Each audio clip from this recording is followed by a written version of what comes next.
You are listening to The Diary of a Wannabe Writer, presented by Richard A. Boxall, in which I chronicle my life and attempts to become a professional writer by, doing some writing, daily, hopefully.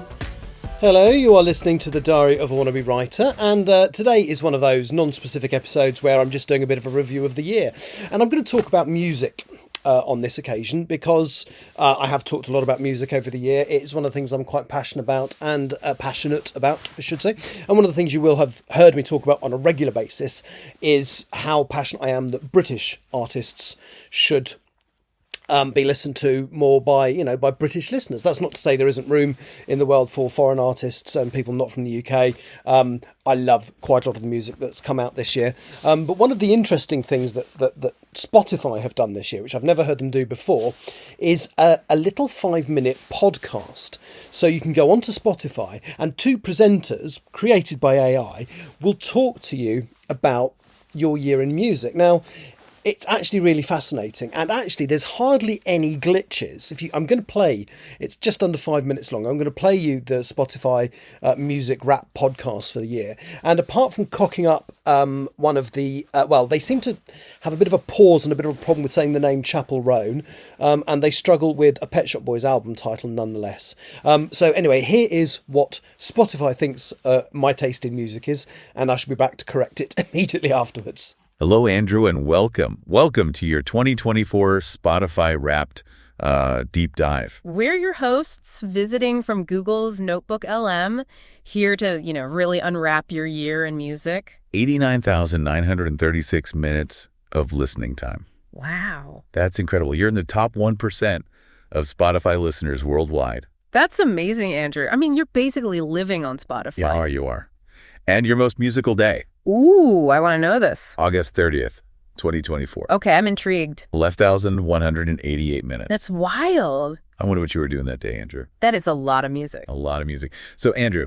Let's see. What's the big reveal? What's your top track? The top track is... Drum roll, please. Stick Season by Noah Kahan. Stick Season. Nice. A classic. It really is. And you played it 48 times, starting way back on January 6th. That's early in the year. You were a Stick Season fan from the get-go. Absolutely. And get this, Andrew. Okay, hit me with it. You're in the top 0.05% of listeners globally for this track. Wow, you are a true fan. You're basically part of Noah Kahan's inner circle. Right.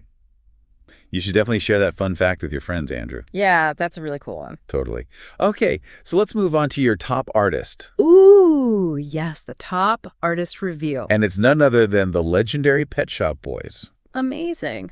I love the Pet Shop Boys. Right. And you spent a whopping 1,005 minutes listening to them this year. Oh, wow. That's a lot of Pet Shop Boys. That's serious dedication. Yeah, clearly their synth pop sound really speaks to you, Andrew. Absolutely. And you're in the top 0.3% of their listeners worldwide. That's incredible. Like, they probably know your name at this point. I wouldn't be surprised. And, they're not afraid to experiment. Oh, yeah. Right. They even dipped their toes into Latin music on their 1996 album, Bilingual. That's awesome. I didn't know that. They've got such a range. They do. And that might just be a little hint about you, Andrew. Your taste in music, it's anything but one-dimensional. For sure. I mean, looking at your timeline. Let's do it. Let's unwrap this journey. In February, you're all about that snowy football UK hip-hop. Oh, I like that. I know, right? Such a vibe. So specific, but so good. So good. We're talking D-Block Europe. Love them. Central C, Nines. Classics. And of course, we can't forget Toxic Freestyle by Songer. Oh, yeah. That one's such a banger. It really is. But then April hits. Things take a turn. Totally. You switch gears, and it's all about that pop art synthesizer synth pop. Ooh, synth pop. I know, right?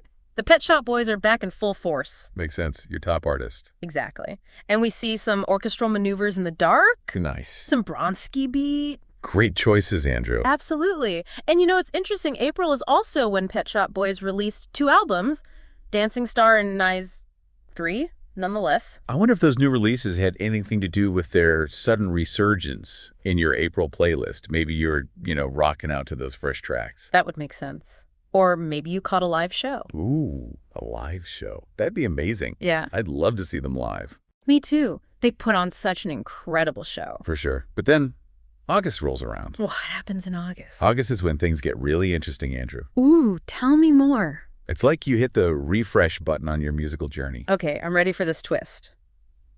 Suddenly, you're all about that Pink Pilates Princess strut pop sound. That's so specific. I love it. Right. Super confident, fun, empowering. I'm already imagining the playlist. So good. We've got Charlie XCX, Sabrina Carpenter, and of course we can't forget Chappell Roan, Yes, Chappell Roan. whose Good Luck Babe became your third most played track overall. Another banger. You've got great taste, Andrew. You do. And that song, Good Luck Babe, it just screams confidence. It really does. Were you feeling extra empowered in August, Andrew? I bet you were. I'm getting ready to take on the world vibes from this playlist. Totally. And as we head into October, the love for the Pet Shop Boys continues. They're a constant, a classic for a reason. Exactly. But we also see I Love You, I'm Sorry by Gracie Abrams making an appearance. Nice. A little bit of nostalgia, something new. Such a great song. That one's been on repeat for me lately, actually. It's so good. Yeah. Well, Andrew, your 2024 Spotify Wrapped, it's been such a blast to unwrap. From UK hip-hop to synth pop to that confident Pink Pilates Princess strut pop, you've explored it all. You really have. It's been such a fun journey, Andrew. It has, and we've been your hosts, visiting from Google's Notebook LM, and it's been a pleasure. Absolutely. Here's to another amazing year of music, Andrew. Cheers to that. So the first thing I'm going to say is that for something generated by AI, that's pretty good. I mean, it does sound naturally conversational. Clearly, there's a load of pre-programmed responses. But yeah, and that's pretty good when you consider that an algorithm has generated that. And as I say, apart from a couple of little issues with the way they've said things, I'm happy with that. That sounds really good. Now, I'm going to talk about the contents of what it said. So the first thing, apparently I listened to 89,000 nearly 90,000 hours, give or take a few minutes. I'm just going to quickly do the maths on that. He says 90. Calculator will work, would be nice. Right, divided by 60. So that's 1,504 hours, which is 62 solid days. Now, that's not impossible. But it did say that the day I listened the most was 1,188 minutes. Well, that's nearly 20 hours, I think. So clearly I was listening to it during the day, but clearly I had it on. I had a playlist, something random playing when I fell asleep. But that's fine. The next thing I'll talk about is it thinks my favourite artist this year is Pet Shop Boys. Yeah, it's absolutely spot on. I'm a huge fan of Pet Shop Boys. Certainly the resurgence they talked about in October was when a new album was released. Or was it released? No, it was November. So I just obviously listened to it. I just like their stuff. They're really, really good. Always have done. So I would be very disappointed if some year it ever turned around and said they weren't my favourites. Now we're going to go on to what it thinks of as my top songs. So this is my top song was Stick Season by Noah Kahan. No. So the reason I listened to it 48 times and is in the top 0.05 of listeners worldwide is because I listen to the top 40 every week. And that song has literally been in the charts every week this year. So that's why it's turned out to be my favourite song. And if you actually look at the rest of my top songs, it says it's that number one is Stick Season by Noah Kahan. No. Lose Control by Teddy Swims. Actually, I do like that one. And that one could definitely be genuinely in my top 5 songs for the year. Number 3 is Good Luck Babe by Chappell Roan. And this is the only entry into the top 5 that I agree with. I love this song. It's probably, I think it's my song of the year. It was probably going to be Nothing Matters by The Last Dinner Party, which I think is probably my second favourite song of the year. But Good Luck Babe has knocked that off its spot because it's just amazing. Apparently my fourth favourite song is Beautiful Things by Benson Boone.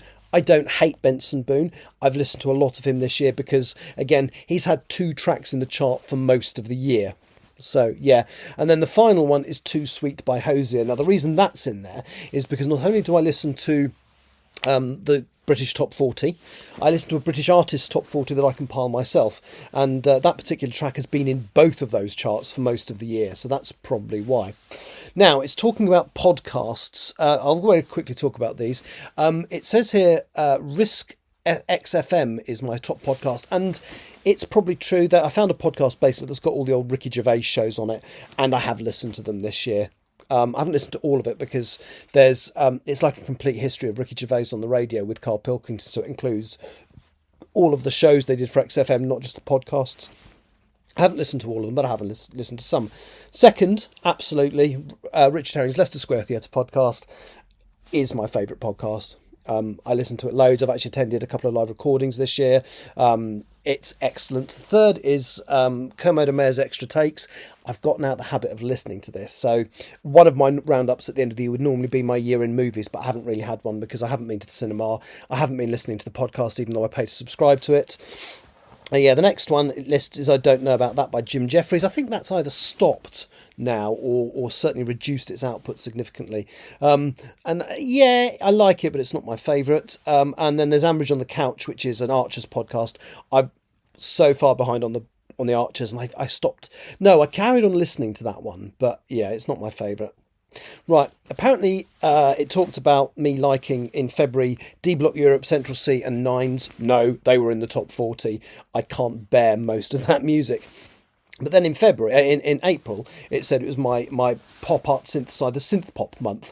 Things like Pet Shop Boys, OMD, Bronski Beat. Yeah, absolutely, that is my taste in music. So obviously listen to a lot more than just what was in the charts at the time. It's also possible, I might be wrong, but I did buy albums by Pet Shop Boys and Orchestra Manoeuvres in the Dark, so I don't know when they came out, but that could tie into why that month looked so good. And then in August, it was apparently my Pink Pilates Princess Strut pop phase. Yeah, right. And the reason that is, again, is because of artists in the charts. So it lists here Charlie XCX, Sabrina Carpenter and Chapel Roan. I'm not a fan of Sabrina Carpenter. I think most of her songs are quite tedious and bland. The only one I like, and I think is a genuinely great pop song, is Espresso. Charlie XCX is an interesting one because it's clearly not music aimed at me, but there have been some really good tracks released this year, and I have listened to both versions of the Brat album, the original one that came out, and then I'm not going to attempt to name it, but the one with all the different versions of the songs on it. I actually bought them on vinyl. I really like it. There are some amazing stuff in there. I particularly liked her collaborations with Billie Eilish, Ariana Grande, and what's the Australian guy called?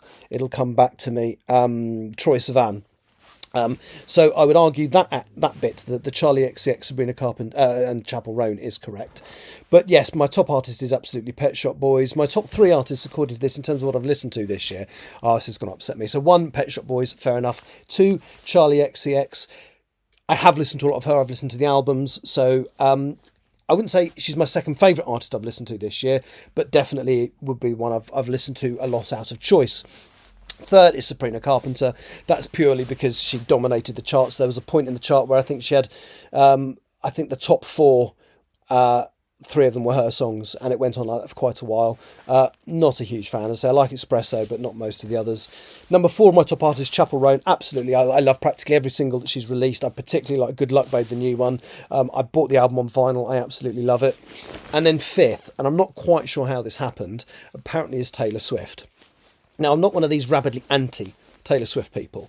I think she can do some quite good songs, but also I find her music a little bit bland. So what's the song that's been in the charts? I'm a realtor.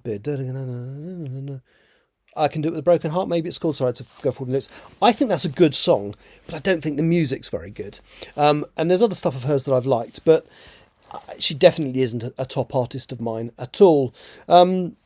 So there we go. That is what Spotify thinks is my favourite songs of the year, favourite stuff of the year. Is it right? No. Now, there are things I can do about that. So, for example, I always put my charts into playlists, and you can actually exclude playlists from your taste profile, which means when you listen to them, it won't go towards your top artist and stuff like that. And there's a side of me that would like to do that. But then there's also a side of me that thinks, well, no, actually, as much as I would not argue that Taylor Swift is my 5th favourite artist, she clearly is the artist I've listened to most this year. So it does give me a good idea of what I've listened to. So, yeah, my choices are to either exclude chart listening from my taste profile or not next year. And I think I've decided not to. I think I'm going to carry on because it's interesting what it thinks is my taste. And I do like listening to the top 40 because even if I don't like all the stuff in it, it's definitely introduced me to stuff I wouldn't have heard otherwise. Like I say, I would never have listened to Charlie XCX or Chapel Roan, I suspect, because of because of that. So yeah, that's my 2024 in music. Thank you for listening. Take care. Bye-bye. You have been listening to The Diary of a Wannabe Writer, presented by Richard A. Boxall. Thank you for tuning in to my random ramblings, and if you'd like to know more about me or my projects, visit my link tree at linktr.ee/Richard Wright, capital R, capital W. Thank you for listening.